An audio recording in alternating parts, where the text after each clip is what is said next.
Merci beaucoup, frère. Billy désire que je dise que c'est la première fois que je monte à la chaire depuis 3 mois. Je me souviens la première fois que je lui avais demandé de témoigner. Il disait, tout d'abord, j'ai peur, et moi aussi. Après 35 années dans le ministère, et c'est la période la plus longue où je me sois tenu éloigné de la chair depuis que je suis dans le ministère. J'avais besoin d'un peu de repos. Ainsi, frère Mosley et moi-même et quelques-uns des frères, nous avons fait un petit voyage de chasse et nous sommes reposés maintenant. Et c'est ma première réunion depuis environ le 1er septembre. Et c'est quelque chose, un ministère, c'est quelque chose avec quoi vous devez rester. Et maintenant, je leur ai demandé de débrancher ce ventilateur, pour voir s'ils peuvent le débrancher, parce que je sais que c'est difficile d'entendre. Et c'est difficile. Je sais que quand quelqu'un donne un témoignage, il était difficile pour moi de les entendre. Pouvez-vous m'entendre correctement maintenant? Bien. Je sais que je dois me tenir près de ce micro jusqu'à ce qu'ils arrangent cela. C'est certainement un grand privilège pour moi et je suis certainement reconnaissant au président et au chapitre des hommes d'affaires du plein évangile ici à Yuma et à tous les ministres, ces merveilleux chanteurs ici qui étaient ici il y a quelques moments. J'aimerais les entendre à la réunion, c'était vraiment bon. Je me demandais quand ils chantaient si Jean m'a vu. J'espère que oui. J'ai appris que vous aviez un réveil ici, que le Seigneur vous bénisse richement, frères et sœurs, et vous les ministres, et à tous mes amis à Phoenix et à différents endroits, partout en Californie. Et je désire dire un mot au sujet des chapitres. Quand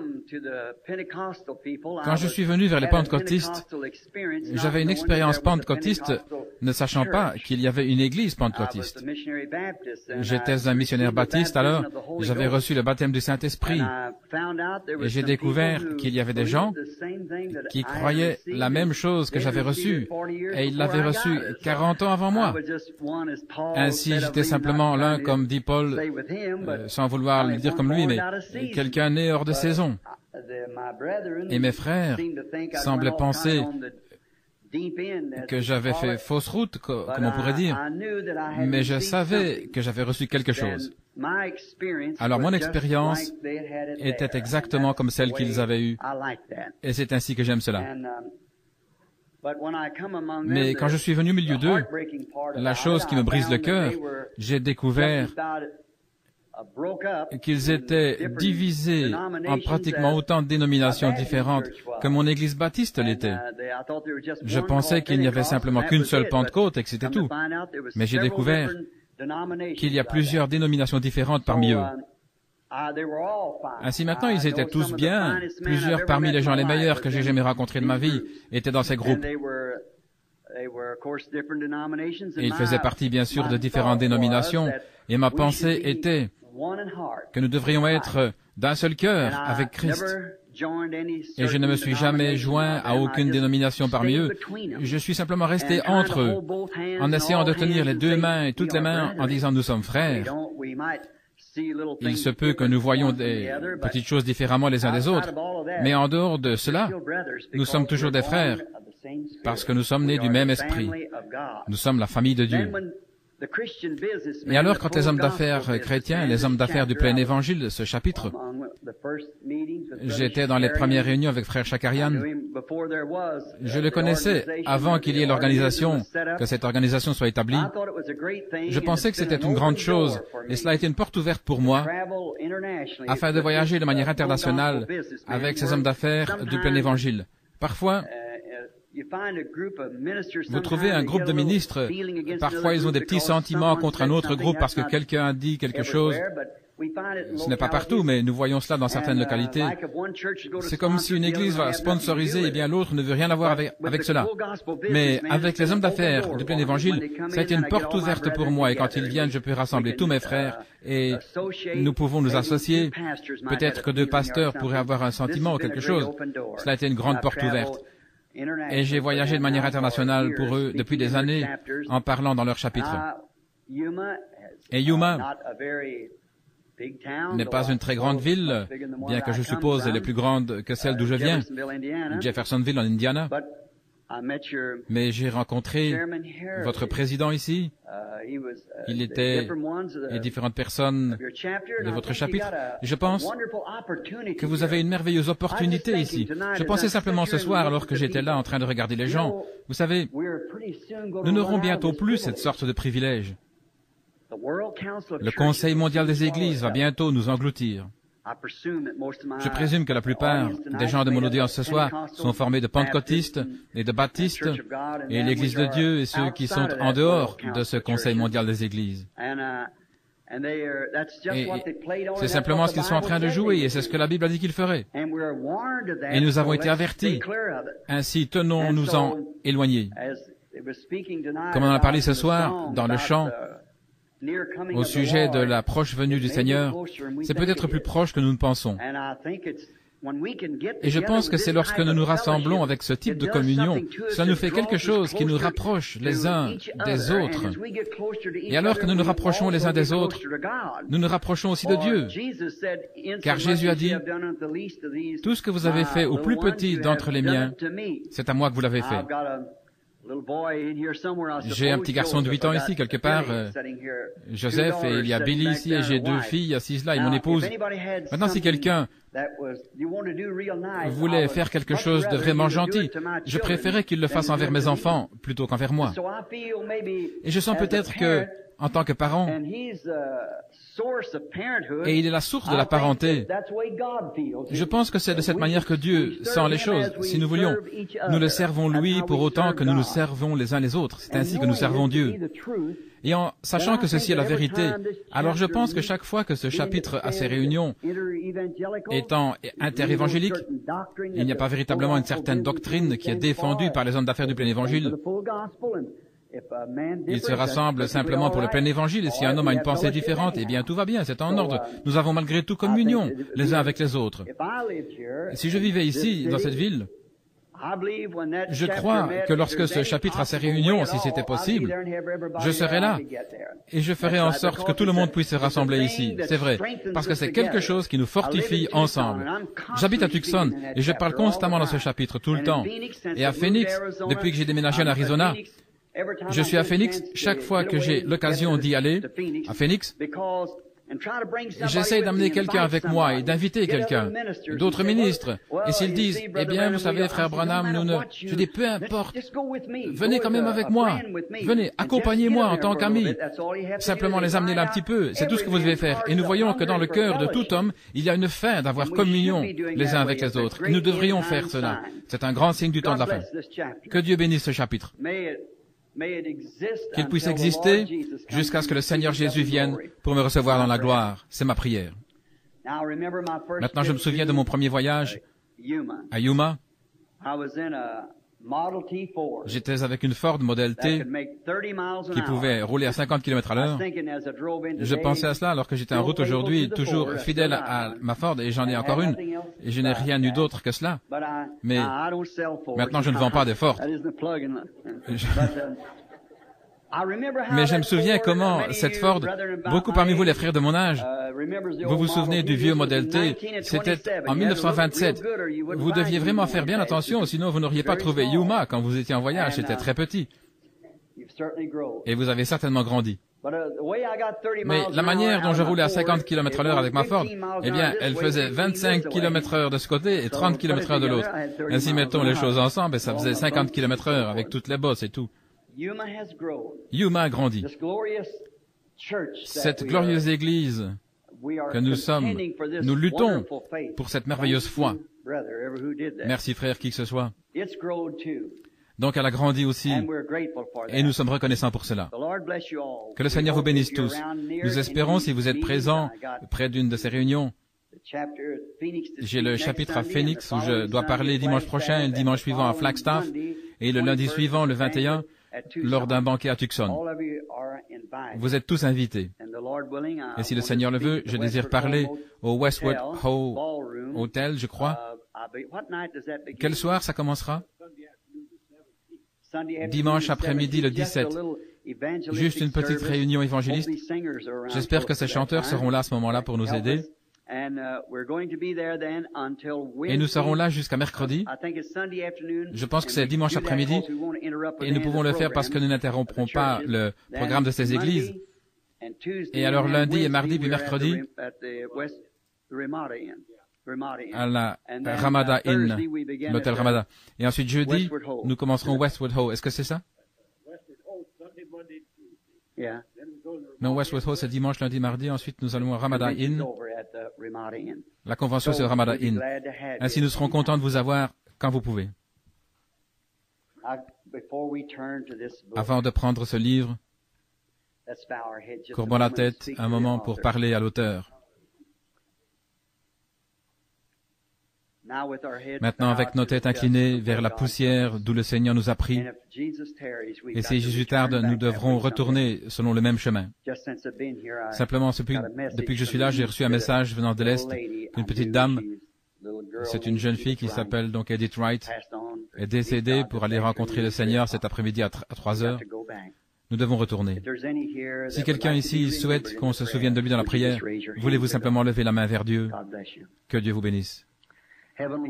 Père Céleste, alors que nous avons tellement apprécié cette merveilleuse communion et ces chants, oh, combien mon cœur vibre quand j'ai entendu ce chant. Jean m'a-t-il vu? Père, j'ai confiance que nous serons tous là, chacun de nous. Et nous avons maintenant la tête inclinée vers le sol, et nous prions que tu reçoives notre action de grâce et notre repentance, et nos prières les uns pour les autres. Et maintenant, nous nous tournons vers ta parole, la partie sacrée de la réunion, qui semble être plus sacrée que le reste, parce que nous savons à ce moment-ci que nous traitons avec les gens pour les conduire vers la vérité, vers Christ et vers la parole qui est Christ. Et nous te prions d'ouvrir la parole pour nous. Nous sommes insuffisants, Seigneur, mais toi, tu es le tout-suffisant. Ainsi, je prie que tu bénisses nos faibles efforts et puissions-nous ce soir nous trouver nous-mêmes et notre position dans la parole de Dieu. Accorde le Père, et nous te donnerons la louange, car nous le demandons dans le nom de Jésus. Amen.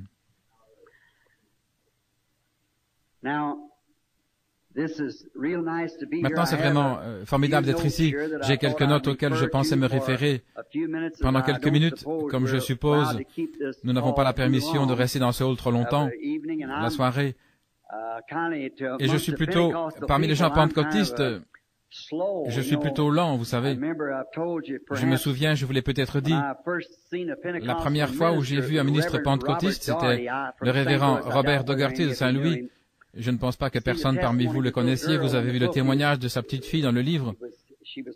Elle a été guérie de la danse de Saint-Vite. Les médecins avaient abandonné son cas. Et c'est ainsi que j'ai rencontré les pentecôtistes pour la première fois. J'étais allé pour l'écouter prêcher. Et oh là là, il savait prêcher. Et il n'entendait rien. Il prêchait jusqu'à ce qu'il perde haleine et qu'il devienne bleu dans le visage et que ses genoux s'entrechoquent et qu'il tombe presque par terre. Et puis il reprenait son souffle et vous pouviez presque l'entendre au bout de la ville revenir pour prêcher. Et je pensais, oh là là, je n'arrive même pas à penser aussi vite. Je dois simplement prendre mon temps. Je suis plutôt lent et je vieillis aussi, vous savez. C'est pourquoi j'espère que vous me supporterez pendant quelques minutes. Il y a une chose dont je suis certain qui ne faillira pas, et c'est sa parole. Le ciel et la terre passeront, mais sa parole ne faillira jamais. Ainsi, si vous voulez maintenant, si vous avez votre Bible, j'aimerais lire dans le livre d'Ésaïe, le chapitre 53 d'Ésaïe, j'aimerais prendre un petit texte et construire un contexte pendant un certain temps.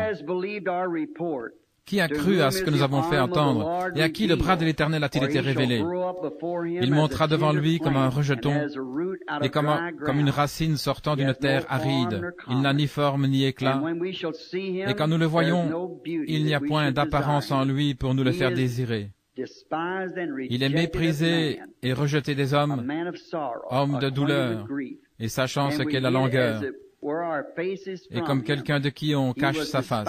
Il était méprisé et nous n'avons eu pour lui aucune estime. Certainement, lui a porté nos langueurs et s'est chargé de nos douleurs. Et nous l'avons estimé battu, frappé de Dieu et affligé.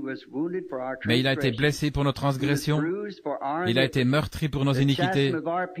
Le châtiment de notre paix a été sur lui, et par ses meurtrissures nous sommes guéris. Nous avons tous été errants comme des brebis. Nous nous sommes tournés chacun vers son propre chemin, et le Seigneur a fait tomber sur lui l'iniquité de nous tous. Il a été opprimé et affligé, et il n'a pas ouvert la bouche. Il a été amené comme un agneau à la boucherie et a été comme une brebis muette devant ceux qui la tondent, il n'a pas ouvert la bouche. Il est ôté de l'angoisse et du jugement, et sa génération qui la racontera? Car il a été retranché de la terre des vivants. À cause de la transgression de mon peuple, lui a été frappé.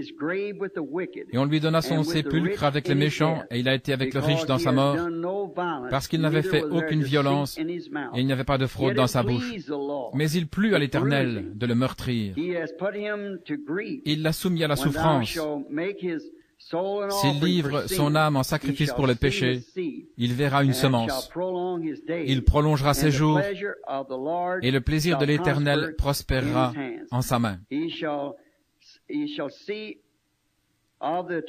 Il verra du fruit du travail de son âme et sera satisfait. Par sa connaissance, mon serviteur juste enseignera la justice à plusieurs, et lui il portera leurs iniquités. C'est pourquoi je lui assignerai une part avec les grands, et il partagera le butin avec les forts, parce qu'il aura livré son âme à la mort, et qu'il aura été compté parmi les transgresseurs, et qu'il a porté le péché de plusieurs, et qu'il a intercédé pour les transgresseurs. Et j'aimerais simplement dire ceci, comme un petit titre. J'aimerais prendre un titre de là. Le chef-d'œuvre identifié de Dieu. Maintenant, ce serait quelque chose de prendre un tel titre de ce texte, un chef-d'œuvre. Mais quand nous y regardons, comme nous penserions, ce serait tout sauf un chef-d'œuvre. Parce qu'il est dit que nous détournions de lui nos regards, et qu'en lui, il n'y avait pas de beauté que nous puissions désirer. Et bien souvent, ce que nous appelons un chef-d'œuvre, eh bien, Dieu n'en a rien à faire. Parce que la sagesse de l'homme est folie pour Dieu, mais la folie de Dieu est plus sage que toute la sagesse de l'homme. Et nous voyons ici que Dieu nous donne le tableau de quelque chose. Et j'aimerais amener ce tableau devant nous alors que je réalise que c'est peut-être la dernière fois où certains d'entre nous se rencontrent. Il est possible que nous ne revoyions plus jamais.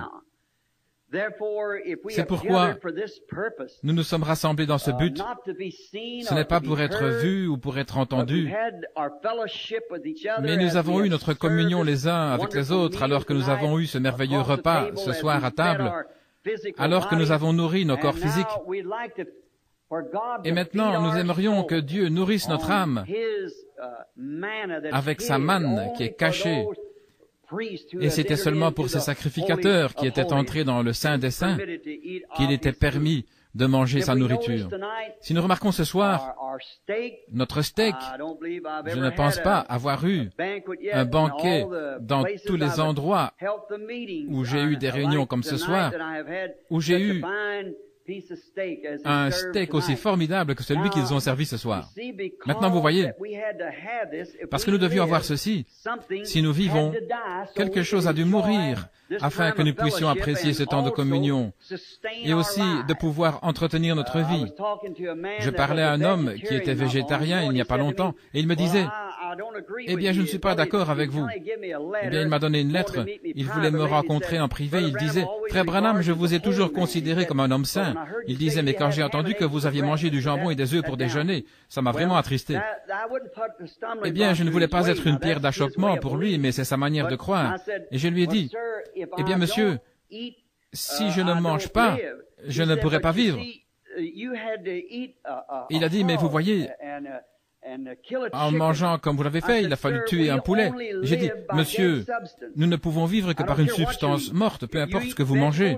Si vous mangez des légumes, vous mangez du pain, eh bien du blé a dû mourir. Si vous mangez du maïs, le maïs a dû mourir. Si vous mangez des haricots, les haricots ont dû mourir. Quoi que vous mangiez, vous ne pouvez vivre physiquement que parce que quelqu'un est mort afin que vous puissiez vivre.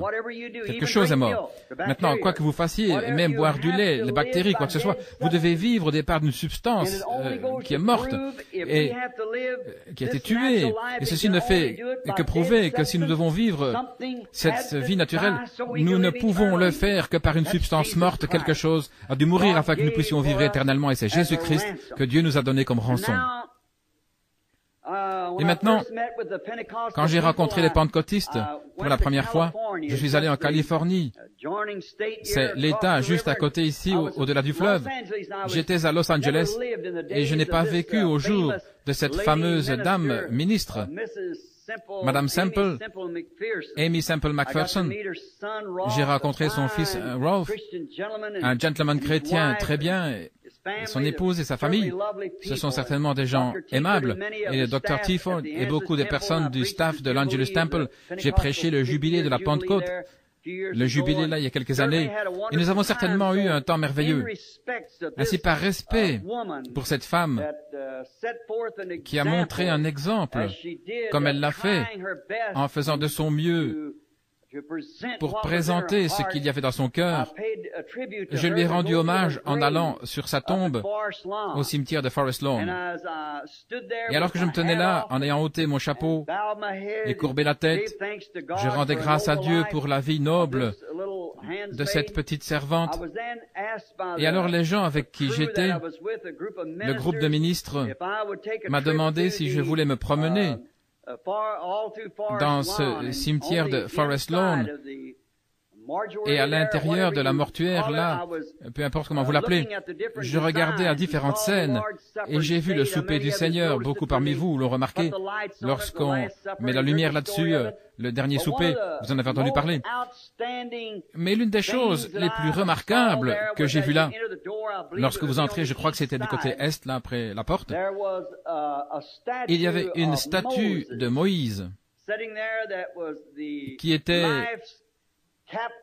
le chef-d'œuvre ou le summum de Michel-Ange, je crois le sculpteur, il se peut que je me trompe sur son nom, Michel-Ange, le grand sculpteur qui a fait cette sculpture de Moïse, et il expliquait, le guide qui nous parlait, il disait que c'était l'un des plus grands chefs-d'œuvre que Michel-Ange ait sculpté. Il disait que ça avait pris une bonne partie de sa vie, un travail difficile. Alors j'ai remarqué, je crois, que c'était sur le genou droit. La statue avait un air parfait, bien lisse, et Moïse avec les tables de la loi, et ses mains et sa longue barbe. Et bien sûr, c'était la conception mentale de Michel-Ange, ce à quoi Moïse ressemblait. Peut-être qu'il n'avait jamais vu de photo, mais dans sa propre pensée, il avait dessiné ce à quoi il pensait que Moïse ressemblait. Et l'histoire dit que dès qu'il eut terminé la statue, qu'il l'avait parfaitement polie, il s'est tenu en arrière pour regarder son œuvre, et il est devenu tellement inspiré, elle avait l'air tellement ce qu'il avait dans sa pensée, ce qu'il avait fait avec ses mains. Ça ressemblait tellement à cela, et toutes les années qu'il avait attendu, il a été tellement transporté par l'inspiration qu'il a frappé sur le genou, et qu'il s'est écrié « Parle !» Et là, il y a un petit morceau qui a été brisé sur la jambe, le genou de Moïse, là où Michel-Ange l'a frappé avec son marteau.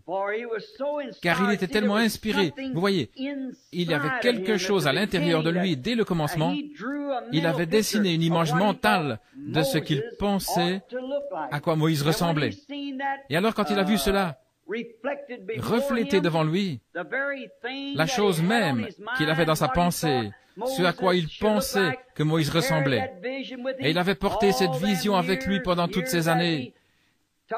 Et il avait pris ce grand bloc de granit, et un petit morceau ici, un petit morceau là, jusqu'à ce que ça devienne parfait. Et lorsqu'il l'a eu parfaitement devant lui, il a vu le reflet de ce qu'il avait dans sa pensée. C'est ce qui l'a inspiré tellement au point de frapper l'image et de crier « Parle !»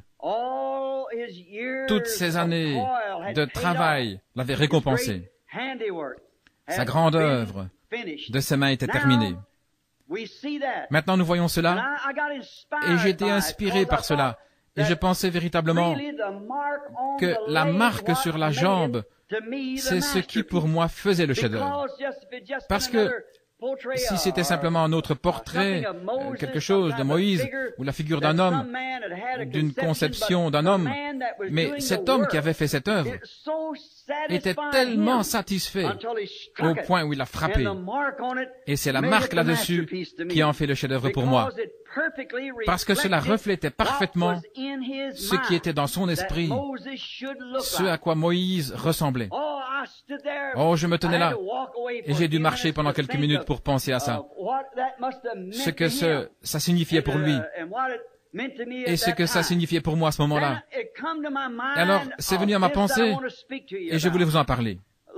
Maintenant, déplaçons nos pensées de Michel-Ange vers le grand sculpteur, le Dieu Tout-Puissant, qui au commencement, avant qu'il y ait un jour ou l'aube d'un jour, avant qu'il y ait un atome ou une molécule, Dieu, dans sa pensée, avait l'homme, ce à quoi un homme devrait ressembler, ce qu'il devrait être, comment il devrait agir. Et il voulait que cet homme fasse partie de lui. Ainsi, il a fait l'homme à sa propre image. Et c'est à l'image de la ressemblance de Dieu qu'il a créé l'homme.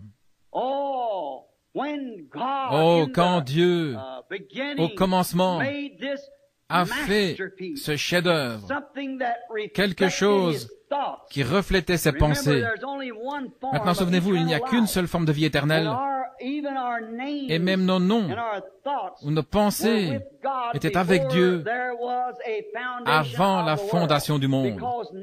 Parce que maintenant, nous possédons la vie éternelle, et pour être cela, nous devons faire partie de Dieu.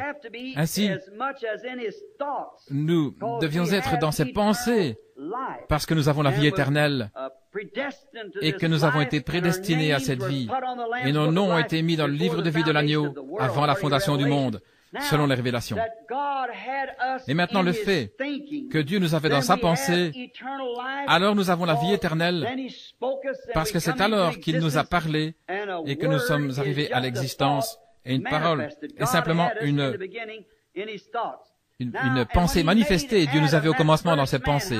Maintenant, quand il a formé Adam, le premier homme, combien il était parfait. Il ressemblait à Dieu. Dieu, le grand Saint-Esprit qui couvait sur la terre, et les oiseaux sont sortis, et peut-être les animaux et différentes choses. Tout cela venait de plus en plus dans la forme de celui qui était en train de couver, jusqu'à ce que finalement, il vienne une espèce qui était exactement comme celui qui était en train de couver, Dieu. L'homme a été fait à l'image de Dieu. Et alors, quand il l'a placé dans ce grand jardin, comme Michel-Ange avait placé cette grande œuvre de sa vie et toutes ces grandes sculptures, Dieu a placé son œuvre dans le jardin d'Éden. Et il lui a fait une aide. Quelle satisfaction complète c'était pour Dieu, au point même où il s'est reposé. Il s'est reposé, son œuvre était terminée. Alors, la triste histoire est venue avec l'ennemi. Maintenant, remarquez, cette chose que je désire que vous ayez à la pensée, c'est que Dieu a donné à cet homme une protection. Il l'a fortifié à l'intérieur de sa parole. Parce qu'il leur a dit ce qu'ils pouvaient faire et ce qu'ils ne pouvaient pas faire. Et c'est sur la même base que nous sommes placés aujourd'hui. Ce que nous pouvons faire, ce que nous ne pouvons pas faire, peu importe combien nous sommes bons, combien nous allons à l'église ou si nous faisons ceci, nous devons naître de nouveau. Voyez, c'est obligatoire. Et Dieu a dit à Adam ce qu'il pouvait faire et ce qu'il ne pouvait pas faire. Il l'a placé derrière sa parole. Et ensuite l'ennemi est arrivé par la séduction et s'est infiltré à travers le mur de la parole de Dieu parce que la porte lui était ouverte et il a gâché cette image par le péché. C'est l'une des histoires les plus tristes, de penser que l'homme qui avait été fait à l'image de son Créateur et qui avait reçu un mur derrière lequel se tenir, là où la parole ne pouvait jamais faillir, et c'est l'espérance du chrétien, c'est son bouclier, c'est son armure, c'est son rocher. Aujourd'hui, c'est se tenir derrière la parole, chaque croyant. Maintenant, vous ne devez jamais sortir de derrière cela. Quand vous le faites, vous ouvrez la porte à l'ennemi. Quand ils disent, oh bien, vous pouvez faire un peu ceci, un petit peu de cela, Dieu veut que vous vous sépariez de tout ce qui s'appelle péché, complètement mis à part pour lui. Et pour lui seul, il a un but dans votre vie, chaque individu, que personne d'autre sur la face de la terre ne peut prendre votre place. Dieu a quelque chose pour vous, vous êtes fait comme cela, vous avez fait ainsi dans un but, Dieu est souverain dans sa parole. Et même, les choses sont différentes, nous sommes différents les uns des autres. Nous remarquons dans la vie animale, nous voyons dans la vie animale que Dieu a fait d'un animal une bête pour tirer des fardeaux, comme le cheval, et il doit travailler. Et la vache, c'est un sacrifice. Le lion et le tigre parcourent la forêt sans travailler ou quoi que ce soit. Il a fait de grands animaux comme les éléphants, et puis il a fait des tout petits gars comme des souris. Maintenant, qui est là pour dire à Dieu ce qu'il doit faire et comment le faire? Il le fait à sa propre manière. Et il forme les montagnes, il forme le désert. C'est lui qui fait les mers, il fait les plaines. Il fait une espèce d'arbre en bois dur, des palmiers, et ainsi de suite. C'est lui qui le fait. Il fait les hommes différemment. Il donne à chacun une place différente. Et un palmier ne peut pas être un hickory ou un caria. Et un arbre caria ne peut pas être un palmier.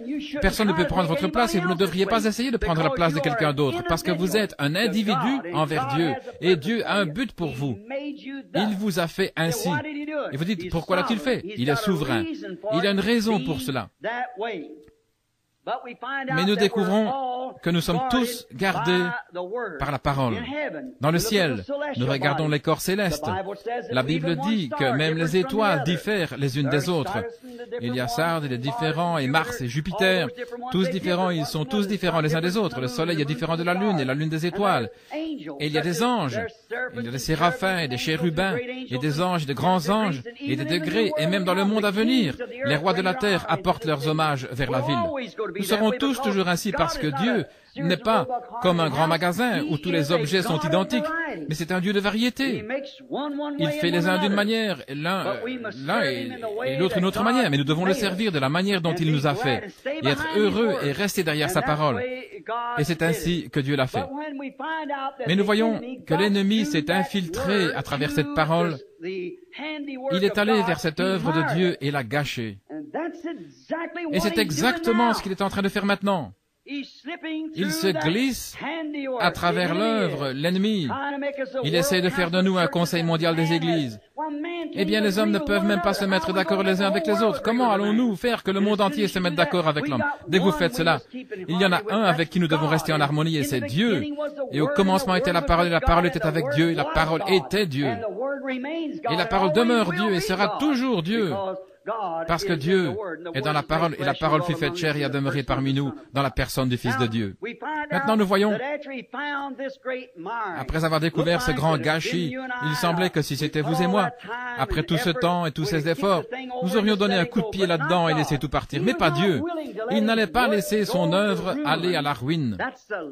Ça, c'est l'amour de Dieu. Il n'est pas étonnant que le poète a dit, si nous remplissions l'océan avec de l'encre, et si les cieux étaient faits de parchemin, et si chaque tige sur la terre était une plume, et que chaque homme était un écrivain, eh bien écrire l'amour de Dieu assécherait les océans. Et les rouleaux ne pourraient pas le contenir, même s'ils étaient étendus d'un ciel jusqu'à l'autre. L'amour de Dieu, après la chute de l'homme, et après qu'il ait délibérément ouvert la porte à l'ennemi, qui est venu et qui a gâché le tableau, et qui a amené la mort, malgré tout, Dieu ne voulait pas être vaincu. Il est descendu et il a tout recommencé. Il allait refaire cet homme. Il a placé Adam dans une alliance. Fais ceci et pas cela. Ceci et pas cela. Ne touche pas, ne goûte pas. Mais nous découvrons que lorsqu'il a recommencé, Il a commencé avec Abraham. Et avec Abraham, il a commencé une alliance inconditionnelle. Non pas si tu veux, mais je l'ai fait. Je l'ai déjà fait. Je t'ai béni, toi et ta semence, et ainsi de suite après toi. C'était une alliance inconditionnelle qu'il a recommencé avec Abraham. Et maintenant, avec son alliance inconditionnelle, alors nous voyons qu'il a basé sur Abraham, il lui a donné l'alliance inconditionnelle avec la promesse. Et puis, il est venu vers les patriarches, et nous voyons dans l'Ancien Testament, il a déployé la fondation de son œuvre. Et maintenant, nous avons Abraham, Isaac, Jacob, Joseph, les 4 patriarches. Maintenant, Abraham représentait la foi, le travail de la foi, parce que Abraham était par la foi. Il avait eu la grande foi parce qu'il n'avait pas chancelé devant la promesse de Dieu par incrédulité. Lorsque nous pourrions dire que tout était contre lui et que tout allait de travers, il a continué de tenir ferme envers Dieu. Et ensuite, nous avons Isaac, ce qui était le fils bien-aimé qui représentait l'amour, parce qu'Abraham était un type de Dieu. Et comme Isaac a été offert en Genèse 22, nous voyons qu'il a porté le bois en haut de la colline. Et tout était un portrait de Christ, une ombre de lui-même. Et puis le bélier est arrivé et fut offert à sa place. Maintenant, ça, c'était la foi et l'amour. Et Jacob, ce qui signifie un supplanteur, c'est un séducteur. Et nous réalisons que la vie de Jacob représentait réellement la grâce. Parce que c'était la grâce de Dieu tout le temps avec Jacob. Ensuite est venu Joseph. Il n'y a rien contre Joseph. Il était le parfait. Le prophète de Dieu qui s'est avancé parmi ses frères et haï sans cause, il avait été vendu. Et en tout point, sa vie a été l'ombre de la vie de Jésus-Christ. Il est venu vers les siens et les siens ne l'ont pas reçu. Et Joseph a été haï par ses frères. Il a été jeté dans une fosse. Il était censé être mort. Il a été retiré. Il a été exalté à la droite de Pharaon. Et quand il quittait le trône, on sonnait de la trompette. Tout genou devait fléchir devant Joseph. Et nous voyons que Jésus a pratiquement été vendu pour le même prix que Joseph, qu'il a été retiré du puits, il est monté au ciel, il s'est assis à la droite de Dieu, et quand il descendra de cet endroit, la trompette sonnera et tout genou fléchira et toute langue confessera. C'est la perfection. Donc c'était la foi, l'amour, la grâce et la perfection. Ensuite, la structure, le corps est venu sur cette grande sculpture. Il a formé le corps par les prophètes. Les prophètes, c'était le corps. Ensuite, finalement, est venue la tête de ce grand corps, ce qui était Christ lui-même. Tous les prophètes l'avaient annoncé. Toute l'œuvre de fondation l'avait prédit. Depuis le jardin d'Éden, depuis le moment même où il a commencé, je mettrai l'inimitié entre ta semence et la semence du serpent. Et nous voyons qu'il a commencé là, qu'il est venu avec les patriarches et puis les prophètes. Il est sorti de là. Et à nouveau, il a vu son propre reflet. Quand un homme est né sur la terre du sein d'une femme, c'était le chef-d'œuvre de Dieu. C'était le Fils de Dieu, Jésus-Christ. La raison pour laquelle il l'était, c'est parce qu'il était parfaitement la parole. Au commencement était la parole, et la parole était avec Dieu, et la parole était Dieu, et la parole fut faite chair et a demeuré parmi nous. Et nous voyons refléter en lui un chef-d'œuvre parfait. Il était tellement parfait comme Dieu, au point où il disait, si je ne fais pas les œuvres de mon Père, ne me croyez pas. Mais si vous ne pouvez pas me croire, croyez les œuvres, car elles témoignent de qui je suis. J'aime cela. Il disait, si vous ne me croyez pas, et il disait, tu es un homme et tu te fais égal à Dieu. Et lui, il disait, si vous ne pouvez pas me croire, croyez les œuvres que je fais. Et si je ne fais pas les œuvres de celui qui m'a envoyé, alors vous n'avez pas le droit de me croire. Et ainsi de même, chaque chrétien devrait avoir le même témoignage. Si, dans cette parole de Dieu qui nous est promise, si nos vies ne sont pas qualifiées et ne rencontrent pas exactement ce que la parole dit, alors nous n'avons pas le droit de nous appeler chrétiens. Nous ne sommes pas nés de nouveau. Jésus a dit, dans Marc 16, ces signes suivront ceux qui croient. Non pas ils peuvent suivre, ils devraient, ils vont probablement, ils suivront. C'est ainsi que le sculpteur nous a fait. C'est l'Église qui a été taillée. C'est le corps de Christ. Maintenant, nous voyons que cela le reflétait parfaitement. Le sculpteur avait maintenant la parole reflétée à nouveau dans le chef-d'œuvre appelé son Fils, Dieu, Emmanuel. Pensez-y simplement qu'une personne tellement abandonnée au point où Dieu lui-même s'identifie dans ce corps corps. Et il est devenu, lui et Dieu sont devenus un. Moi et mon Père, nous sommes un. Mon Père demeure en moi. Je fais toujours ce qui plaît au Père. Si les chrétiens aujourd'hui pouvaient avoir un tel témoignage, vous seriez un chef-d'œuvre ici, à Yuma, dans la rue. Si vous êtes une ménagère, là, avec votre lessive, eh bien vous seriez quand même un chef-d'œuvre pour Dieu. Car vous pouvez dire, je fais toujours ce qui plaît à Dieu, et que le monde entier peut voir l'œuvre de Jésus-Christ se refléter en vous. On raconte que l'or, autrefois, avant qu'il le fonde, il prenait l'or et il le battait. C'est ainsi que faisait le batteur. Les Indiens, au jour d'autrefois, lorsque l'Arizona était dans sa jeunesse, ils battaient l'or jusqu'à ce que le batteur voie son propre reflet dans l'or. Il battait, il enlevait le fer, la pyrite, toutes les saletés, jusqu'à ce que le batteur voie son propre reflet comme un miroir. Il le battait. Maintenant, c'est ce que fait l'Évangile. Il y a beaucoup de gens qui n'aiment pas être tournés, retournés, battus. Mais ce dont l'Église a besoin ce soir, c'est d'être battu par le Saint-Esprit à l'ancienne mode, que le monde sorte et les choses du monde. Voilà ce dont la Pentecôte a besoin ce soir. Voilà ce dont notre mouvement a besoin ce soir. C'est d'être tourné, retourné, comme l'or à l'ancienne mode, jusqu'à ce que tout le monde sorte de nous et que Jésus-Christ se reflète. Laissez-moi prendre cette poignée de gens ici ce soir, pleinement considérés pour Christ et avec leur vie consacrée à Christ, et je pourrais faire plus avec cette poignée, ou Dieu pourrait faire plus plutôt avec cette poignée de gens ici que vous ne pourriez avec tout le Conseil mondial des Églises pour le royaume de Dieu. Un seul homme abandonné entièrement entre ses mains. Voilà tout ce dont Dieu a besoin. Et voyez-vous, nous ne voulons pas rester tranquilles et le laisser battre de ce côté-ci, de ce côté-là, faire sortir ceci, faire sortir cela, faire sortir cette idée, et laisser Jésus-Christ se refléter en nous. Nous regardons trop de cinéma, nous regardons trop la télévision, nous avons trop d'amusements mondains, au point où l'Église a perdu son goût envers les gens. C'est parce que le Saint-Esprit sort et que quelque chose d'autre entre. C'est juste, les amis. J'écoutais les témoignages de pentecôtistes à l'ancienne mode, comment ils avaient des réunions de prière toute la nuit, nos pères et nos mères, il y a 40-50 ans, qui priaient toute la nuit. Les gens les détestaient dans la rue, et nous pensons aujourd'hui que si quelqu'un ne nous tapote pas dans le dos, eh bien quelque chose ne va pas avec nous. Malheur à vous quand tous les hommes diront du bien de vous. Il était méprisé et rejeté parmi les hommes.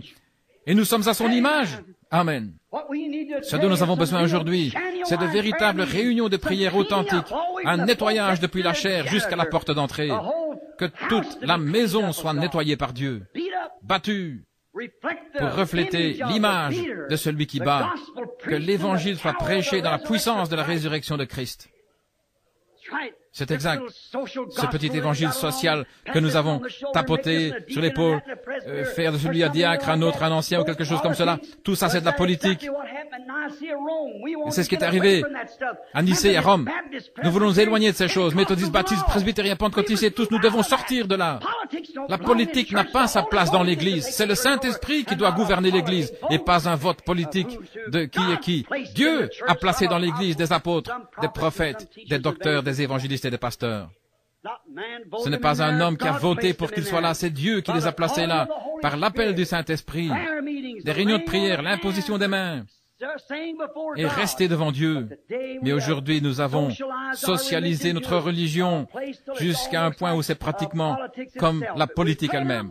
Et nous voyons cela dans toutes nos dénominations. Il n'y en a pas une qui peut pointer du doigt l'autre. Nous sommes tous coupables.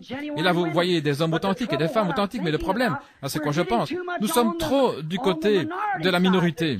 Les gens authentiques qui désirent croire, qui désirent la puissance de Dieu. Il y en a beaucoup trop qui sont amenés par un acte social. Eh bien, c'est un homme bon, c'est un bon gars. Nous avons une bonne église, nous construisons de bonnes églises, et de meilleures que ce que nous avions. Tout va bien, il n'a rien contre cela. J'aime voir l'église prospérer. Mes frères, je préférerais la voir prospérer dans la puissance du Seigneur que la voir prospérer dans les choses du monde. Revenez à l'Évangile. Revenez à la puissance de Dieu. Revenez à la Pentecôte, comme à l'origine. Mais vous voyez, le problème, c'est que nous ne voulons pas supporter ce battement. Vous pouvez dire parfois quelque chose, et des choses immorales qui se passent dans l'Église, ou certaines choses sociales, et lorsque vous exprimez cela, ils vous rejettent, ils ferment la porte, vous ne pouvez plus venir, voyez. Ils ont une réunion, et ils vous bloquent, ils ne vous veulent plus. Ils disent que vous êtes fous, que vous avez perdu la raison. Mais aussi longtemps que c'est ainsi dit le Seigneur, ça n'a aucune importance pour moi. Quiconque dit, il faut la puissance de Christ pour changer un homme. Il faut la puissance de Christ pour garder un homme.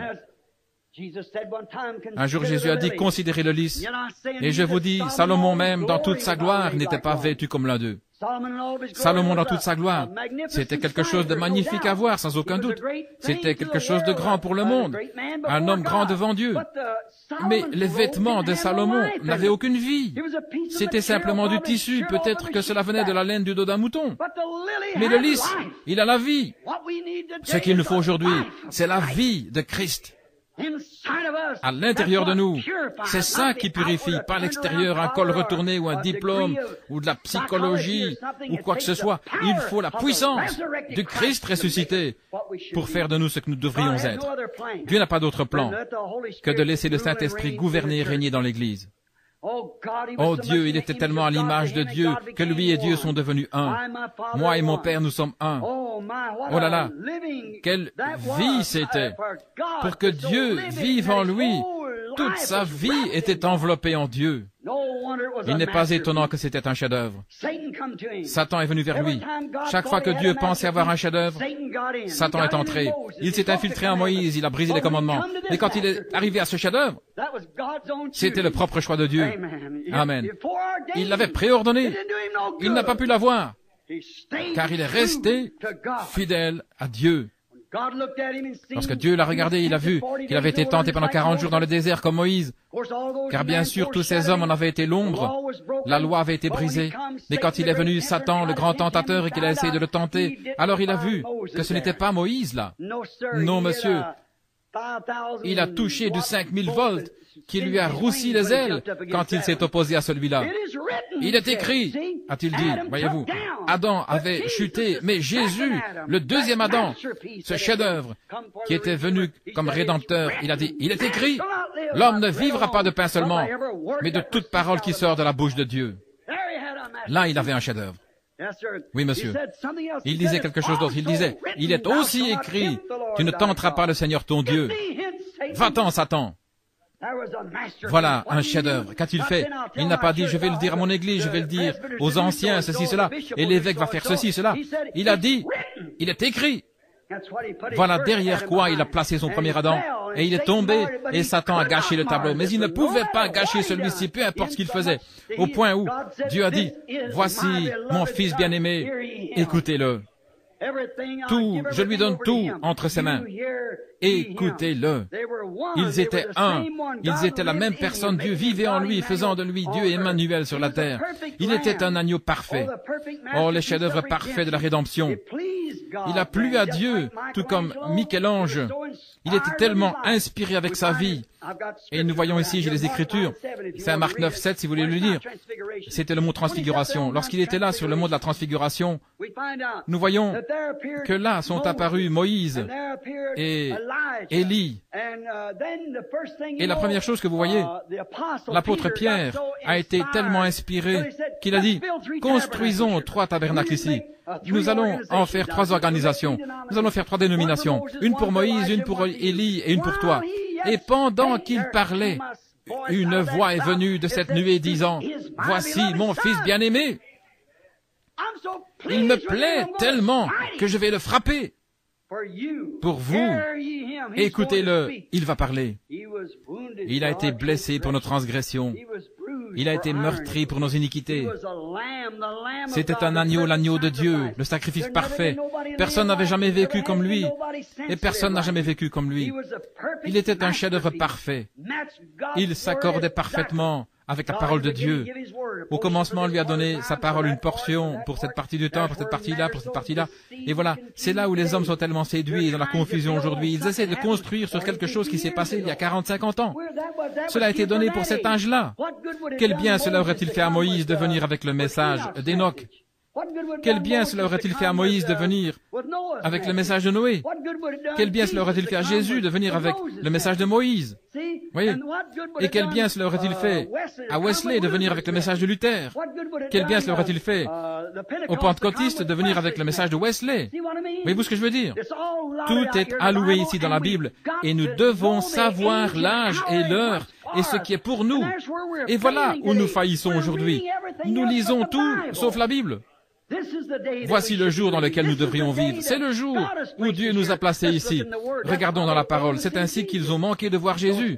Ces pharisiens, sadducéens, hérodiens, les différentes organisations de ce jour-là avaient les choses tellement fixées et si parfaitement fixées qu'il n'y avait aucun moyen de s'échapper, ils pensaient.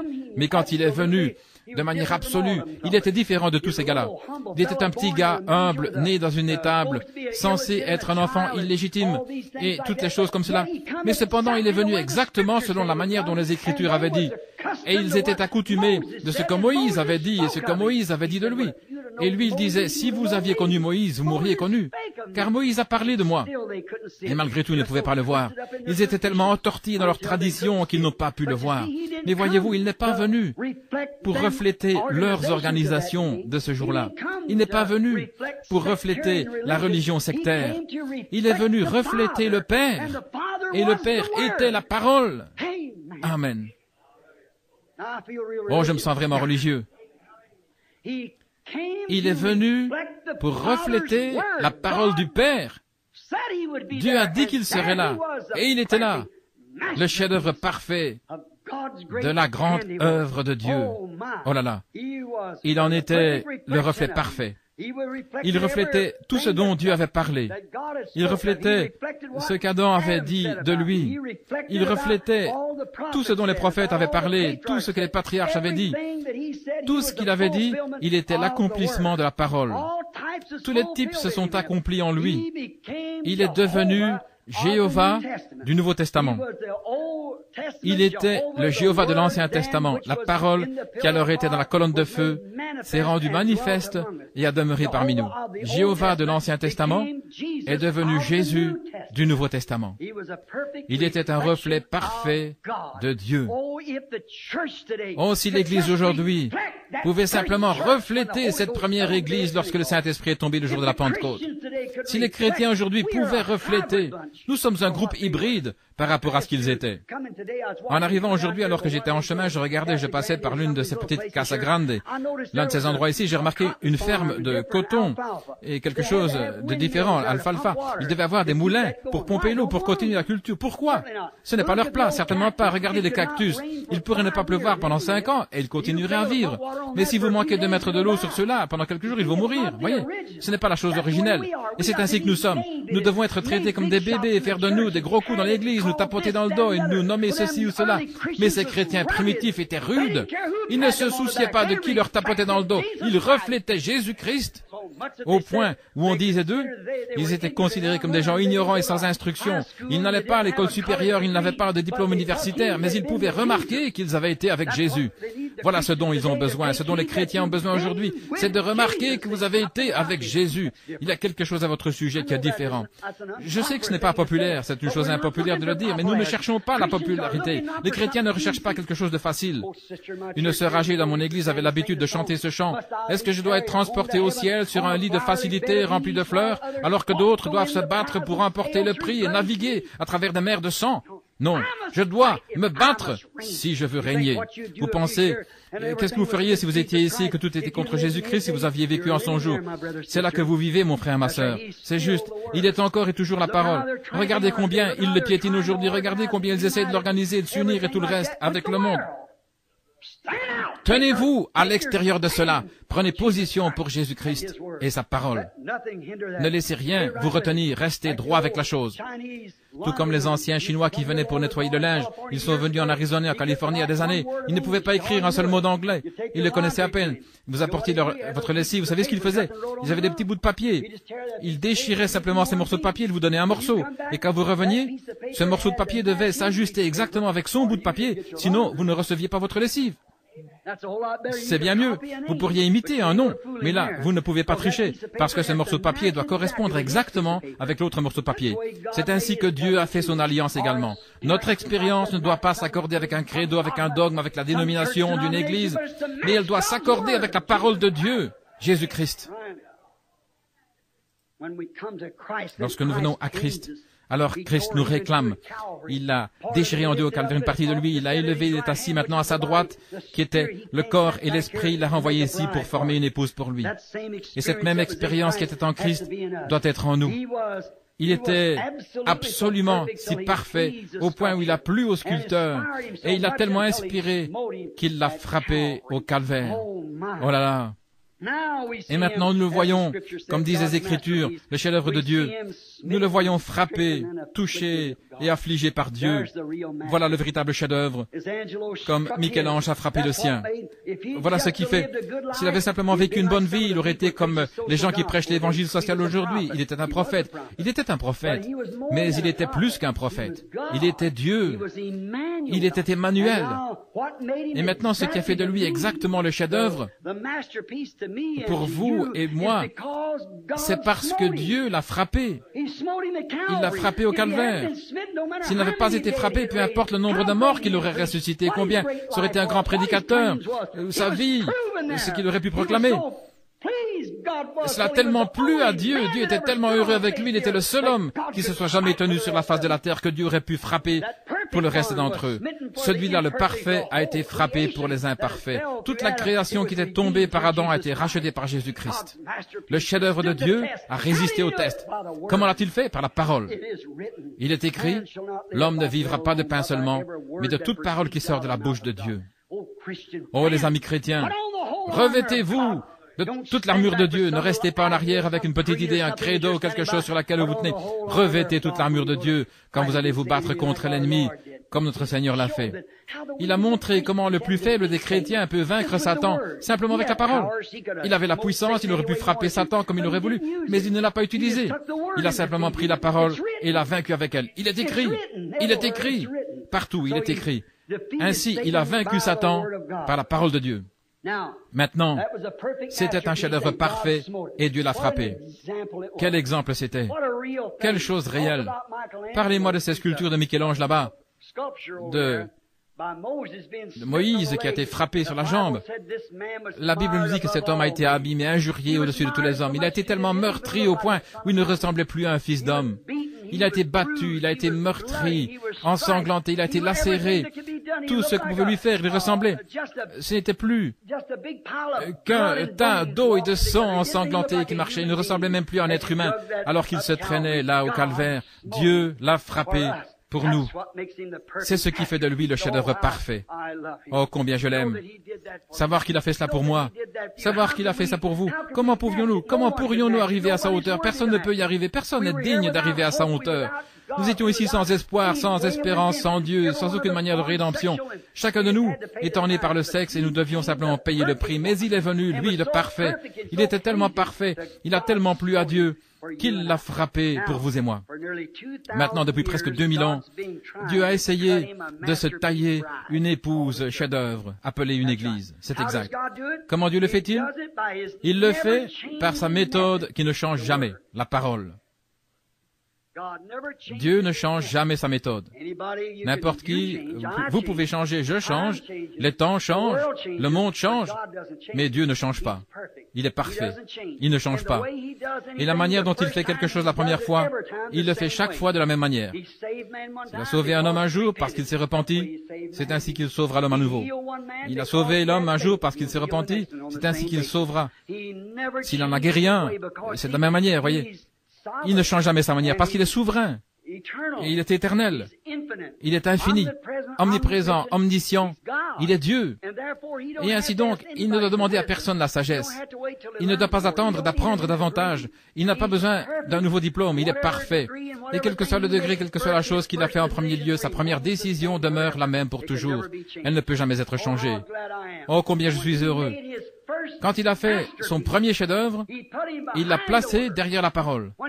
Quand il a fait son second chef-d'œuvre, il était la parole. Amen. Il était la parole. Pas derrière la parole, mais il était la parole. Dieu ne change jamais son plan. C'est exactement ce qu'il a commencé à faire, sa première Église, la parole. Maintenant, Dieu, la parole au commencement, il était indépendant de toute autre chose, de toute autre personne. Maintenant, je ne dis pas ceci pour être différent, mais Dieu est un ségrégationniste. Vous savez cela? Vous parlez d'intégration, mais Dieu est un ségrégationniste, certainement. Il sépare son peuple du monde. Il a séparé Israël, sa nation. Il essaie de séparer son Église du monde.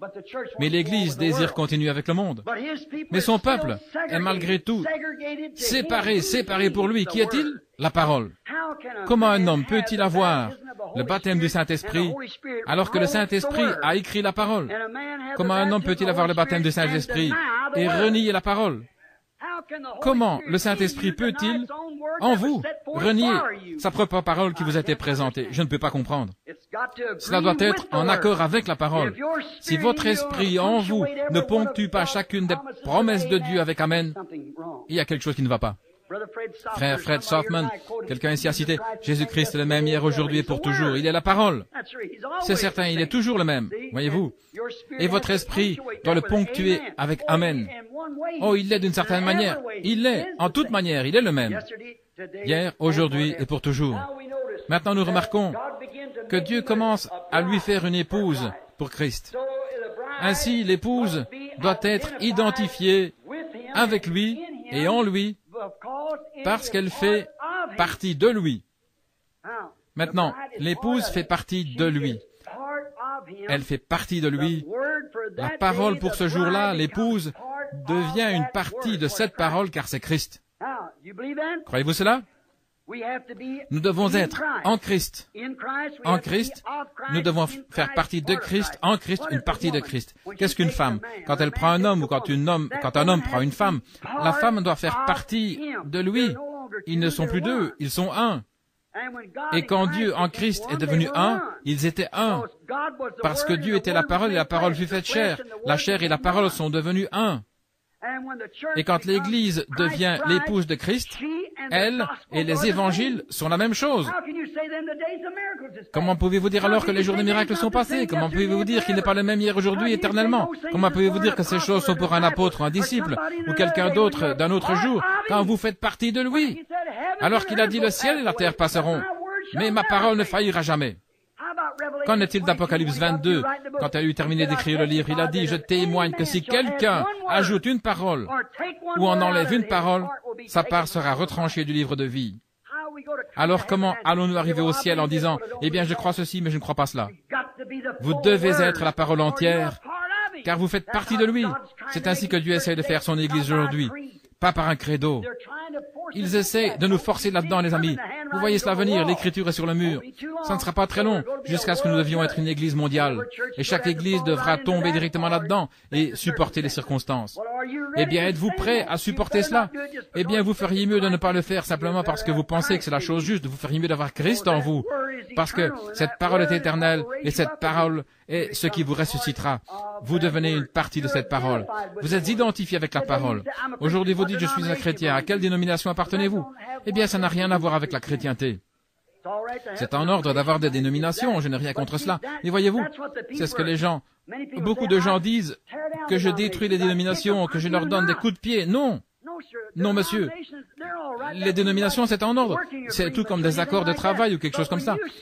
Mais quand vous collez, parce que vous dites, je suis un chrétien parce que j'appartiens à telle ou telle église, ça ne signifie rien.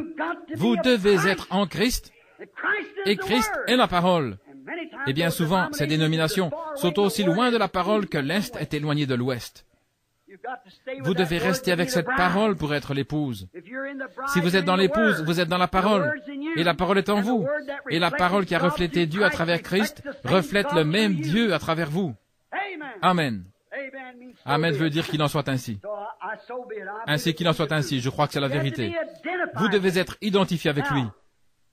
Maintenant, si je veux être un véritable Américain authentique, si je veux être un vrai citoyen de cette nation, je dois être identifié avec elle. Je dois être tout ce qu'elle a jamais été, à tort ou à raison. Je dois être tout ce qu'elle est, à tort ou à raison. tout ce qu'elle sera, à tort ou à raison. Je dois être identifié avec cette nation si je veux être un Américain. Est-ce vrai? Dans sa gloire et sa honte, sa liberté ou ses flammes, quoi qu'elles soient, je dois être artisan de son immortalité. Je dois me tenir comme une unité. Tout ce qu'elle est, je le suis. Tout ce qu'elle a jamais été, je le suis. Tout ce qu'elle sera jamais, je dois en être participant. C'est exact. Pensez-y quelques minutes. Alors, pour être cela en tant qu'Américain, je vais vous l'exprimer afin d'être sûr que ce soit bien compris. Pour être un Américain, je dois être identifié avec tout ce qu'elle a pu faire. Alors, j'ai atterri sur le rocher de Plymouth avec les pères d'autrefois. J'étais à Plymouth Rock avec les pèlerins. J'étais avec eux. J'ai chevauché avec Paul Revere une nuit pour avertir cette nation des dangers. Je le devais. Si j'étais un Américain, vous dites, oh frère Branham, attendez une minute. La Bible dit dans Hébreux au 7e chapitre que Lévi a reçu la dîme, qui a payé la dîme, car il était dans les reins d'Abraham quand il a rencontré Melchisédek, son arrière-arrière-grand-père. Et cela lui fut imputé quand son arrière-arrière-petit-fils était dans ses reins quand Abraham a payé la dîme à Melchisédek. Dieu le lui a imputé, n'est-ce pas? Est-ce qu'il l'a pas fait? C'est exact. Quoi que soit cette nation, je le suis. C'est exact. Ainsi, je suis arrivé à Plymouth Rock. J'ai chevauché avec Paul Revere. J'ai traversé Valley Forge sur cette rivière de glace avec George Washington. J'étais l'un de ces soldats américains qui n'avaient pas de chaussures lorsqu'ils marchaient contre les Britanniques. J'avais les pieds froids ce matin-là. Quand je me suis frotté les pieds, j'ai vu Washington sortir du désert trempé jusqu'à la taille d'avoir prié toute la nuit. J'étais là quand c'est arrivé. Je me suis tenu avec Stonewall Jackson. Quand l'opposition était si grande, quand les armées du Nord étaient là et qu'il disait « Toutes les armées sont défaites », il disait « Où est Jackson ?» Il répondait « Il se tient comme un mur de pierre ». Je me suis tenu là avec lui. Ce petit gars aux yeux bleus, ils lui ont demandé un jour « Comment pouvez-vous tenir quand l'opposition est si grande ?» Un homme très modeste, il a claqué les talons comme cela, il a dit « Je ne prends jamais un verre d'eau avant de remercier le Dieu Tout-Puissant ». Je me suis tenu avec lui dans ses convictions. Je me suis tenu avec Stonewall Jackson, c'est exact. J'étais là à la Tea Party de Boston. J'ai aidé à jeter dans l'océan ce thé britannique, je devais l'être pour être un Américain. Oui, monsieur. Oui, monsieur. J'ai signé la déclaration d'indépendance avec Thomas Jefferson. J'ai sonné la cloche de la liberté le 4 juillet 1776. Je suis identifié dans la honte de la Révolution quand un frère combattait un autre frère, un père contre un fils. Je dois être identifié avec sa honte, tout comme je suis identifié dans sa gloire. C'est exactement vrai. J'étais à Wake Island quand tous ces soldats ont perdu la vie. Je les ai vus quand ils se sont emparés de Wake Island. J'ai aidé à hisser le drapeau sur Guam, certainement. Tout ce qu'elle était, tout ce qu'elle a jamais fait, tout ce qu'elle est maintenant. Je dis fièrement que j'en fais partie, car je suis heureux d'être un Américain, pas vous? Pour être un chrétien, ça doit être la même chose. Oui, monsieur. Si je suis un chrétien, alors j'ai prêché l'Évangile et j'ai averti du jugement qui allait tomber avec Noé. Oui, monsieur, j'en faisais partie là-bas. Je faisais partie de l'économie de Dieu. J'étais avec Moïse au buisson ardent. Je suis sorti d'Égypte avec Moïse. Je me suis envolé dans le désert. J'étais avec lui au buisson ardent. J'ai entendu sa voix. J'ai vu sa gloire. J'ai vu la colonne de feu dans ce buisson-là en train de parler à Moïse. J'étais avec lui à la mer Rouge quand elle s'est ouverte. J'ai vu la colonne de feu descendre sur le mont Sinaï. J'ai mangé de la manne dans le désert et j'ai bu du rocher frappé. Alléluia! Oh, je ne me sens pas avoir 55 ans maintenant. Amen. Oui, monsieur, j'ai mangé la manne dans le désert avec les enfants hébreux là-bas dans le désert et j'ai bu du même rocher frappé. Je me suis tenu avec Josué ce matin-là quand il inspectait les murailles de Jéricho et qu'il a vu un homme se tenir debout. Il a tiré son épée, a couru à sa rencontre et il a dit « Es-tu pour nous et où es-tu avec notre ennemi ?» Et il a dit « Je suis le capitaine de l'armée de l'Éternel. » J'ai vu Josué jeter son épée à terre. Je me suis agenouillé avec Josué quand il s'est incliné devant lui, le capitaine de l'armée de l'Éternel. J'ai vu les murailles de Jéricho s'écrouler au son des trompettes. J'ai vu Josué dire « Soleil, arrête-toi !» et lune reste suspendue sur un jalon. Ne bouge pas. J'ai vu le soleil s'arrêter et la lune ne pas manquer de donner sa lumière. J'ai vu tout cela prendre place. J'étais avec Daniel dans la fosse aux lions, avec les enfants hébreux dans la fournaise ardente. J'étais avec Élie là-bas, quand le monde entier s'est détourné de lui, et Cacab, et toutes ces Jézabel aux cheveux coupés, et les choses de ce jour-là, avec leurs phares et poudres, et tout ce qu'ils avaient. Je me suis tenu avec Élie et j'ai proclamé le message pur de la parole de Dieu. Alléluia! Je me suis tenu avec lui au mont Carmel. Quand il était là, seul, je l'ai vu prier pour faire descendre le feu du ciel. J'étais avec David quand il a battu Goliath. Gloire à Dieu. Eh bien, si je suis un chrétien, je suis identifié avec tout ça. Je dois en faire partie. Oui, monsieur. J'ai prophétisé avec Ésaïe en son jour. J'étais avec Jean au Jourdain quand il a vu la colombe descendre sur lui. J'étais avec Jean au Jourdain. Je l'ai vu guérir les malades, ressusciter Lazare, ressusciter la fille de Jaïr alors qu'elle était morte. J'ai vu cela. Je suis identifié avec lui dans sa mort. Je suis mort avec lui quand il est mort au calvaire. Et je suis ressuscité le matin de Pâques avec lui dans la puissance de sa résurrection. J'en suis témoin ce soir. Je suis mort avec lui au calvaire et je suis ressuscité avec lui à Pâques. Alléluia. Pour en faire partie, je dois être identifié avec lui. J'ai été identifié avec lui dans sa mort, j'ai été identifié avec lui dans ses souffrances, j'ai été identifié avec lui dans les dénominations qui l'ont rejeté, j'ai été identifié avec lui quand ils l'ont chassé du temple, quand ils ont essayé de s'en débarrasser, j'étais avec lui là, j'étais avec lui dans sa mort, ressuscité avec lui dans la résurrection, et j'étais avec les 120 quand ils sont montés dans la chambre haute. Oui, monsieur, je suis témoin du vent puissant impétueux qui est descendu du ciel. J'ai parlé en langue avec ceux qui étaient loin le jour de la Pentecôte. Alléluia, j'étais là parce que je suis identifié avec lui. Gloire à Dieu, c'est exact. J'ai prêché avec Pierre dans Acte 2. Eh bien, j'ai prêché avec lui, j'ai prêché avec Paul sur la colline de Mars, devant les critiques. Oui, monsieur, ça devait être. J'étais avec Jean sur l'île de Patmos, j'ai vu la vision de sa venue. J'ai vu Luther, j'étais avec lui dans la Réforme, j'étais avec Wesley, et maintenant je suis ici à Yuma, Arizona. Alléluia! Je suis identifié ce soir, ici, dans ce motel Stardust avec un groupe de gens qui croient la même chose. Et maintenant, nous sommes assis ensemble dans les lieux célestes en Christ Jésus. Alléluia! Je m'attends à sa venue dans la gloire un de ces jours. Je suis identifié avec lui, en vivant il m'a aimé, en mourant il m'a sauvé, étant enseveli il a emporté mes péchés au loin. En ressuscitant il m'a justifié gratuitement pour toujours. Un jour il va revenir, oh quel jour glorieux. Je suis maintenant identifié dans le baptême du Saint-Esprit, non pas quelque chose qui s'est passé là-bas dans les rues il y a 40 ans, je l'ai maintenant même. La gloire et la puissance de Dieu, du pardon des péchés. Je le vois guérir les malades, ouvrir les yeux aveugles. Je le vois dire des choses à l'avance, lire dans le cœur des gens. Je suis identifié avec lui dans son ministère en ce jour. Gloire à Dieu. Je suis identifié avec lui pour la délivrance dans ces derniers jours. J'ai confiance de faire partie de cette grande épouse qui va venir un de ces jours. Peu importe ce que le monde peut dire, ils peuvent nous appeler des fous, des hystériques, ou Belzébul, ou hérétiques, ou tout ce qu'ils veulent. Malgré tout, je veux être identifié avec ce groupe. Je suis toujours là, je reste là, je suis né là, je veux rester là. Et je serai toujours là, parce que Dieu m'a placé là. J'ai quitté mon église pour m'identifier moi-même avec un tas de saints comédiens. Je suis l'un d'entre eux. Je suis identifié avec eux. Ils disaient, Billy, tu as perdu la raison. Peut-être que oui, mais j'ai trouvé la pensée de Christ. J'ai trouvé sa parole. J'ai trouvé sa présence. J'ai trouvé qu'il est le même hier, aujourd'hui et pour toujours. Peu importe ce que les autres pensent. Je suis celui qui a fait son identification. Je suis identifié avec lui par la parole de Dieu.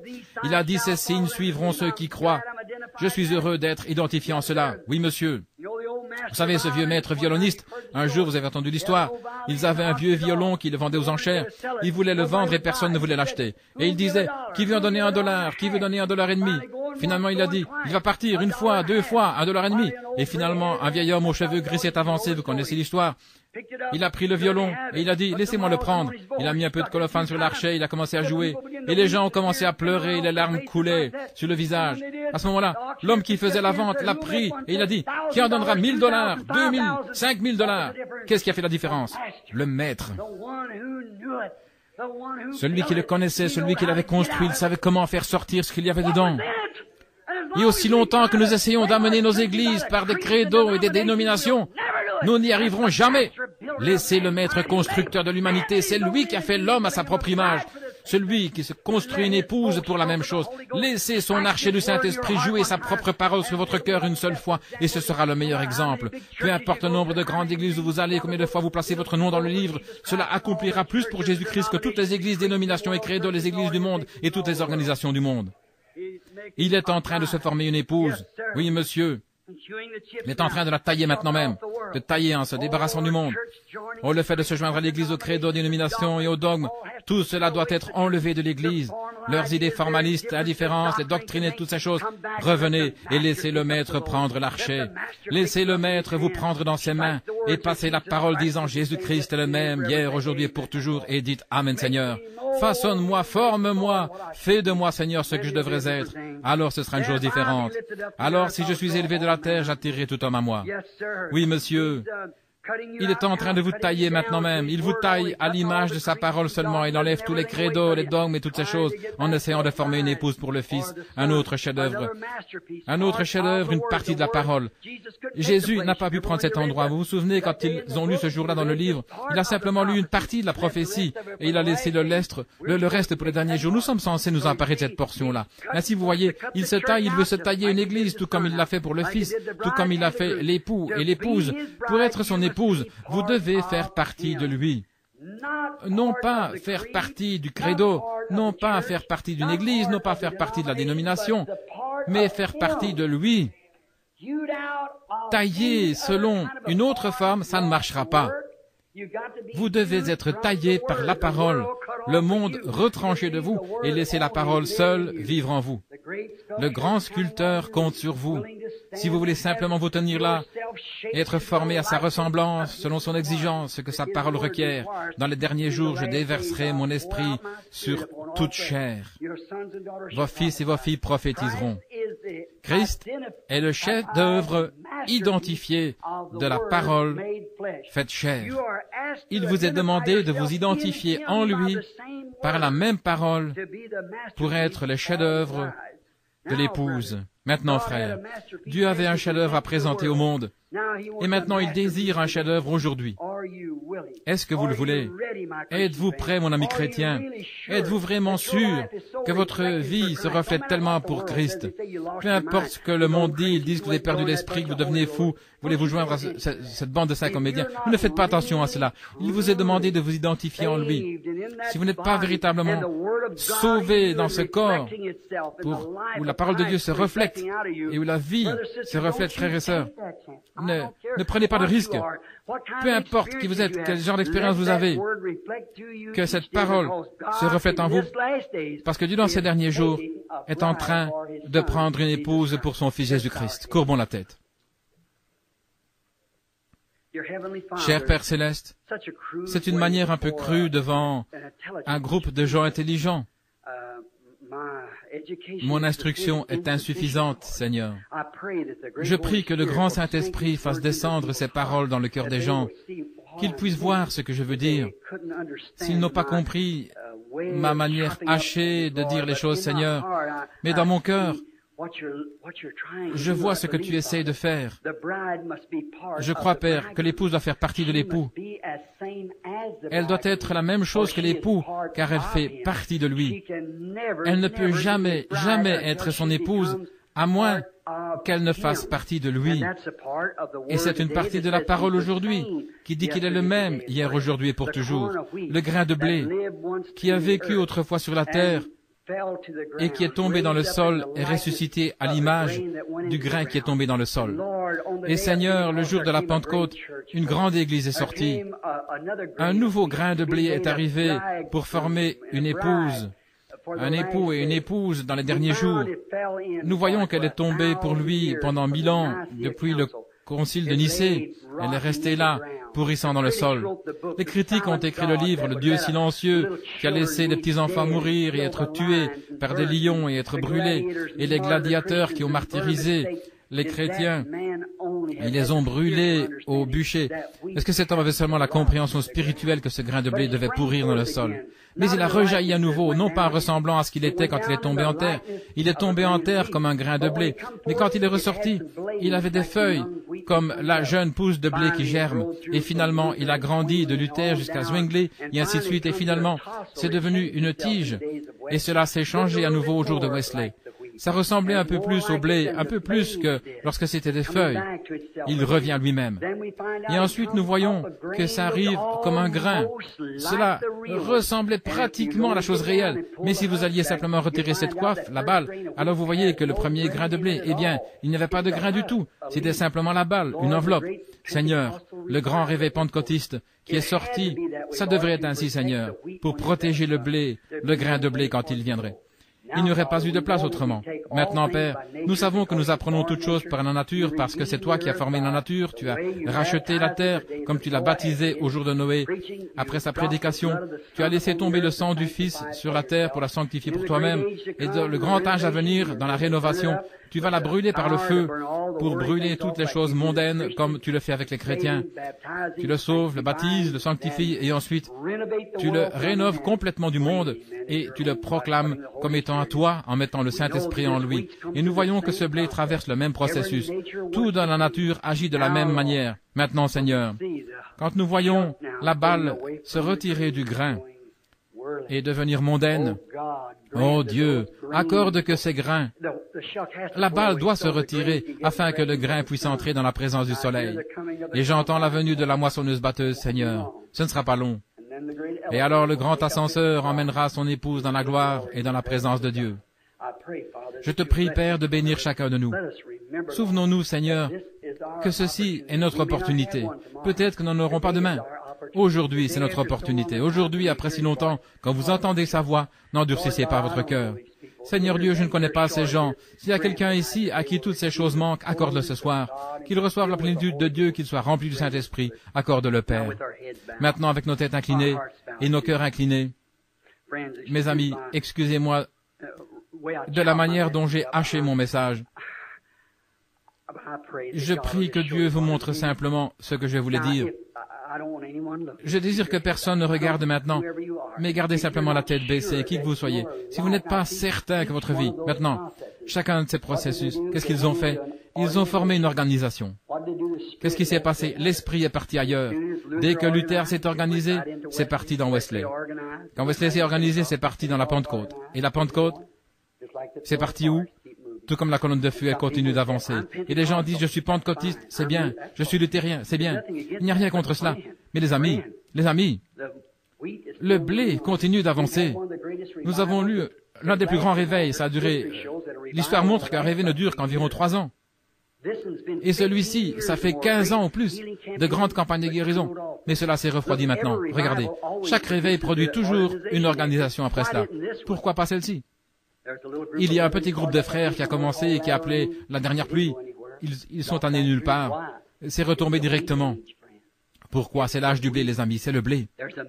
Il y a un ministère sur la terre qui est juste exactement comme celui qui est tombé en terre là-bas au commencement. Une véritable expérience de la Pentecôte. Les églises s'organisent et l'une essaie de devenir plus grande que l'autre et d'avoir davantage de membres. Et les organisations, graduellement, nous le voyons. Je suis pentecôtiste, nous le voyons se retirer. Ça doit être ainsi. Le soleil doit pouvoir atteindre le grain. Si ce n'avait pas été ainsi dès le commencement, s'il n'y avait pas eu de balle, d'enveloppe autour, il n'y aurait pas eu d'endroit où aller. Dieu a formé la balle, l'enveloppe, vous voyez, comme le grain de blé. Et tout ce qui sort d'une enveloppe, vous voyez. Il n'y a pas eu d'organisation qui ait commencé après cela. Pourquoi? Il n'y a plus de temps pour cela. Nous sommes à la fin. Et si vous n'êtes pas exactement ce que vous devriez être, et que vous dites, Frère Branham, si Dieu écoute vos prières pour les malades, et j'ai entendu ce que le Seigneur a fait en réponse à la prière, et vous avez entendu d'autres personnes dans le monde pour qui on a prié aujourd'hui, vous dites, voulez-vous prier pour moi, afin que je reçoive cette expérience, Frère Branham? Il se peut que je ne vous revoie jamais, peut-être je ne vous reverrai jamais, mais priez afin que je sois là. Je ne me sens pas exactement comme que je pourrais être là, mais j'aimerais que vous priez pour moi afin que j'y sois. Levez la main si vous voulez. Que Dieu vous bénisse, que Dieu vous bénisse. Et vous. Dans ce petit groupe de gens, peut-être 50, peut-être 75 mains se sont levées. Maintenant, cher Jésus, tu es le juge. Nous sommes simplement les ministres. Je prie, cher Dieu, Si j'ai trouvé grâce à tes yeux, réponds à ma prière. Tu as vu chaque main se lever. Tu sais ce qu'il y a dans leur cœur. Nous croyons qu'ils sont ordonnés pour la vie. Et Satan, tout comme au jour d'Adam, il essaie d'empêcher ce chef-d'œuvre de sortir. Qu'il puisse être arrêté ce soir. Que le sang de Jésus-Christ le bloque. Et qu'il puisse sortir comme un chef-d'œuvre pour Dieu. Accorde le Père. Qu'il soit identifié dans la parole de Christ. Il a dit, à moins qu'un homme ne naisse de nouveau. Puisse-t-il recevoir cette expérience de la nouvelle naissance, puisse-t-il recevoir le baptême du Saint-Esprit, la rénovation de toutes les choses du monde. Ils ne le veulent plus, Seigneur. Purifie-les du monde et présente-les comme un chef-d'œuvre devant les gens. Accorde-le, Seigneur, afin que tu sois heureux dans cet âge, le temps du jardin, dans les derniers jours, pour présenter ton chef-d'œuvre de ces hommes et ces femmes, de ces garçons et filles qui ont levé la main. Accorde-le, Seigneur. Bénis ce réveil qui a lieu dans la ville. Oh Dieu, je prie que chaque homme et chaque femme qui est aux alentours rende visite à ce réveil et que chacun d'eux soit rempli du Saint-Esprit et qu'il y ait un réveil à l'ancienne mode qui éclate dans cette petite ville au point où des gens viendront de partout. Accorde-le, Seigneur. Donne-nous ces choses, Père, car nous le demandons au nom de Jésus. Amen. Je l'aime. Je l'aime. L'aimez-vous? Vous savez, Paul disait, si je chante, je chanterai dans l'esprit. Je me demande, je suis loin d'être un chanteur, et je me demande si nous pourrions entonner ce chant, je l'aime.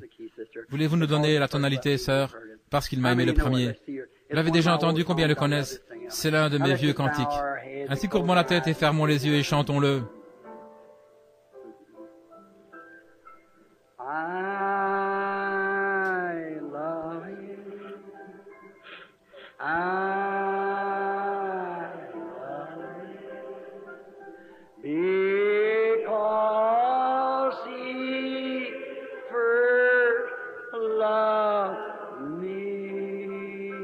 Je l'aime parce qu'il m'a aimé le premier.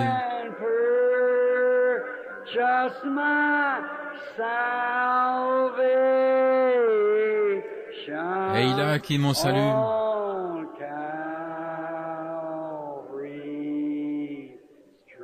Sur le bois du calvaire. Murmurons-le.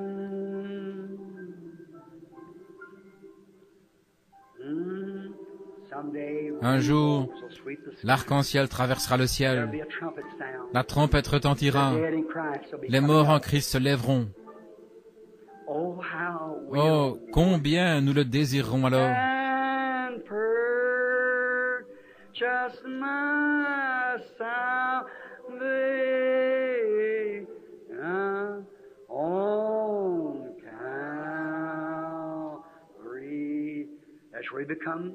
C'est là où il est devenu le chef-d'œuvre pour nous.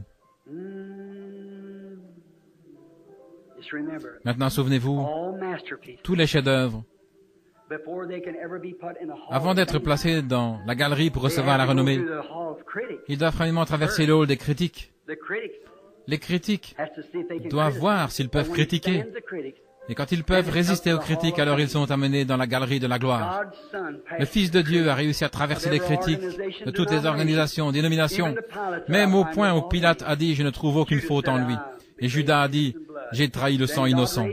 Alors Dieu l'a ressuscité et il est suspendu là dans la grande galerie de gloire à la droite de Dieu, en train de faire intercession. Ne voulez-vous pas vous joindre à lui là-bas? Ne voulez-vous pas en faire partie? Vous le pouvez, vous y êtes invités. Alors que nous chantons ce chant, ne voulez-vous pas simplement en parler avec lui maintenant?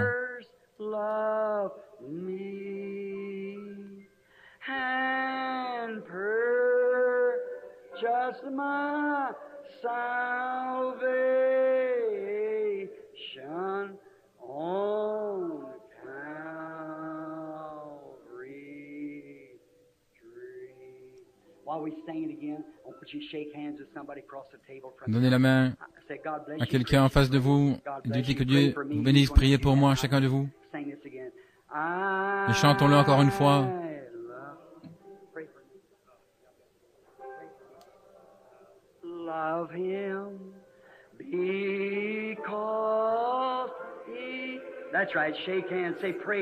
C'est ça, donnez la main et dites priez pour moi. Vous tous, priez pour moi. Je désire tellement être là.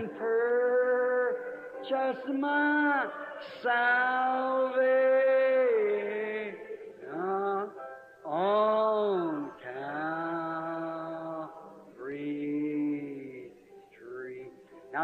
Maintenant, courbons la tête et fermons les yeux et levons nos mains et chantons pour lui maintenant.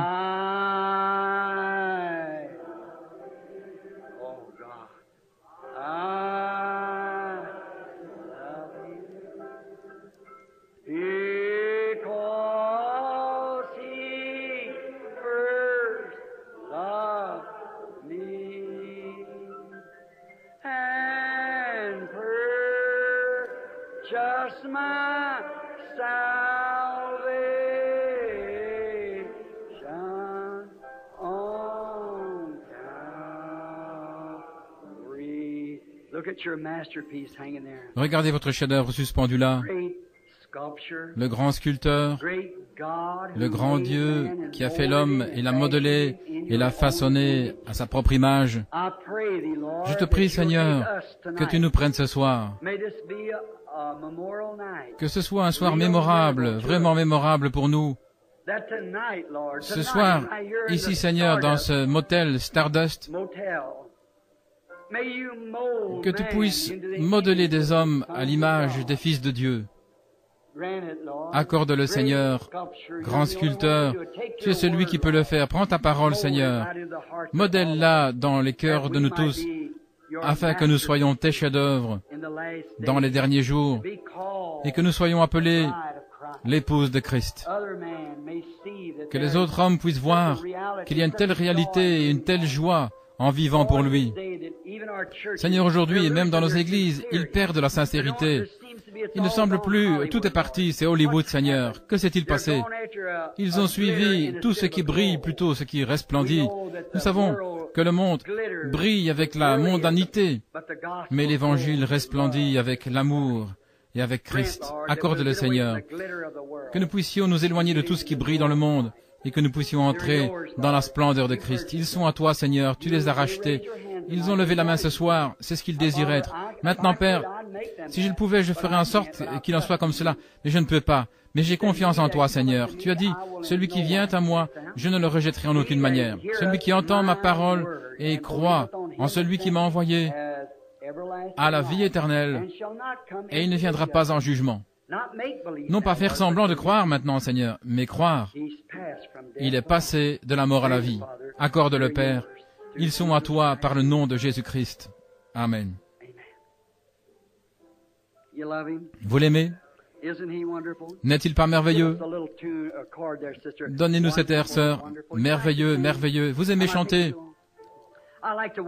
Est-ce que je n'aime...